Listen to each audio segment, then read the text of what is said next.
Today's analysis target is GEV, that's GEV, GE Vernova. Okay, let's just dive right in. Right off the bat, we're hit with this fascinating label, the NVIDIA of the physical layer. And honestly, that one phrase really sets the stage for everything we're about to unpack.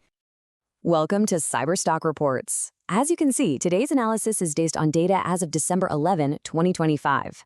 And just a quick reminder, as displayed on screen, this is an AI-powered simulation and definitely not financial advice. So please, invest at your own risk. So what's the core mystery here?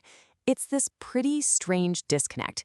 We've got what should be a pretty straightforward industrial company, a spin-off, that is suddenly being valued by the market like it's a high-flying tech giant. And that's the puzzle we're here to solve. And this really gets us to the heart of the matter. How on earth does a company with its roots in the, let's be honest, kind of boring world of utilities and industrial hardware end up trading at a price-to-earnings ratio of over 100? I mean, that kind of valuation gap is something you'd expect from a disruptive software company, not heavy industry. Well, the answer seems to lie in a massive shift in what the market is paying attention to. For the past few years, the whole AI story was about the silicon, who could build the fastest, most powerful chips. But the new bottleneck, the real problem now, isn't the chips. It's the power. It's the physical infrastructure. It's answering the simple question, okay, great, how do we plug all this stuff in? This shift brings us straight to the bull case, and believe me, it is a powerful one. The argument here is that GEV isn't just seeing a temporary bump in business. It's on the verge of what analysts are calling a secular supercycle, all driven by the absolutely insatiable demand for energy from the AI revolution. So this whole bullish argument really rests on three core pillars. First, an absolutely unprecedented explosion in their order book. Second, a very, very clever strategic pivot in how they do business. And third, something that you could only really describe as a brilliant political hedge. Let's break these down. The scale of the demand is just staggering. We are talking about gas turbine production slots being completely sold out, gone, for the foreseeable future. Orders for critical grid equipment, they've doubled. This isn't just a projection, it's happening right now. And you can tell management's conviction is sky high. And that conviction, it has a number, $52 billion. Let that sink in.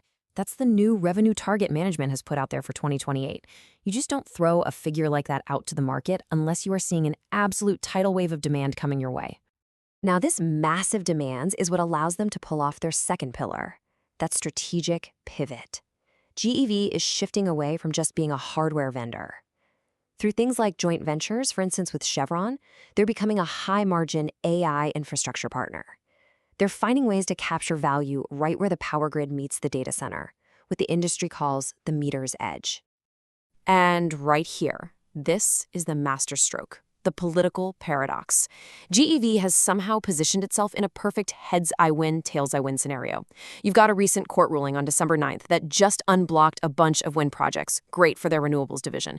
But at the same time, the incoming administration's support for natural gas and nuclear, well, that directly benefits their core turbine business. It's an almost perfect political hedge.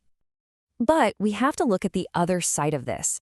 With all this amazing news, has the market just gotten way too excited? And this brings us to the bear case, the very real danger of a valuation trap. And there it is again, that shocking number, a PE ratio of over 100x. This is the absolute core of the conflict for this stock. On one hand, you have what the bulls are calling order velocity, and it's clashing head-on with what the bears call valuation gravity. An industrial company just isn't supposed to trade at this kind of multiple. So here's the crucial point. The current stock price isn't just pricing in success, it's pricing in absolute flawless perfection. The market is assuming zero execution problems, no supply chain issues, no margin pressure, nothing, all the way to 2028. And for an industrial company, that is a very, very high bar. Any stumble, any hiccup at all could cause this high multiple to contract and fast. Plus, the chart itself is showing some signs of overheating. A recent 15% spike in a single day, that's a bit of a red flag. Our models actually rate the short-term technical risk as a rank C, which signals the stock is technically overextended.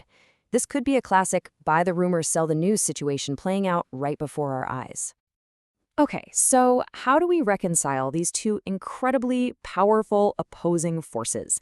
You've got the bull supercycle versus the bear valuation trap. Let's try to synthesize this into a final verdict. The key might just be in understanding the company's structural moat. Because their products are essentially sold out, they have enormous pricing power. They're not taking prices anymore, they are making the prices, kind of like an oil major during a supply crunch. That is a seriously powerful, sustainable, competitive advantage. And this is really the ultimate synthesis, I think. What we're witnessing with GEV is this rare fusion. It's got the high growth story and the insane demand profile of a big tech company, but it's all grounded in the mission-critical can't live without it inevitability of utility. It's a really unique and potent combination. And that brings us right back to this powerful metaphor. If AI is the brain of this new economy, then the power infrastructure that GEV is building, well, it's the indispensable lung. Without it, the whole system just suffocates.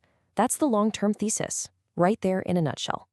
So we are left with the final, critical question for any investor looking at this name. Is this current high valuation a dangerous short-term trap? Or is this the ground floor of a long-term treasure that is absolutely essential to the future of technology? Finally, please remember this is an AI simulation. The final investment decision is yours alone.